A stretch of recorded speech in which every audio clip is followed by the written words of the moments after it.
Quinn could feel every little part of his body, but it wasn't a nice feeling. It felt like his blood was made of spikes as it went through and around his body. He could feel it tearing everything apart. Just then, a footstep was heard entering the room. Vorden had arrived. Quinn movement from the other side of the door was heard as Quinn started to lift himself up from the ground. "Vorden, are you still there?" Quinn asked. "Yeah, I'm here. You all right now?" "Yeah, I'm okay. You probably want to know what just happened, don't you?" "Well, I'd be lying if I said no." Quinn then took a deep breath as he prepared to tell Vorden the whole tale. He slowly started at the beginning about how he had obtained a book, all up to the point where he had arrived in the portal world, eventually turning into the bloodsucker. There were some details he decided to leave out, though. There was silence between the two for a few moments as Quinn finished the story. "You know, I knew you were different from the moment I met you," said Vorden. "What do you mean?" Quinn asked. "Do you know how abilities work? Every person has a number of mutant cells inside their body that they can activate. My ability allows me to replicate these cells from one person into my own body. But when I shook your hand, I felt the different cells in your body, Quinn.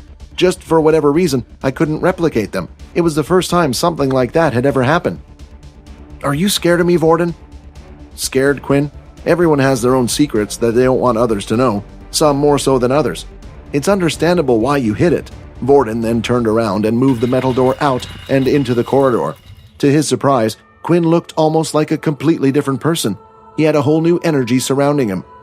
Quinn had grown a few inches in height. His skin looked super smooth and had gone slightly pale, while his face looked a little more masculine. "Now this might be a tough one to explain," Vorden said. They continued to walk around and ended back in the arena where the two of them fought. Based on Ian's information, the portal was most likely to be in this building. After searching around for a while and no success, the two of them sat down on the arena floor.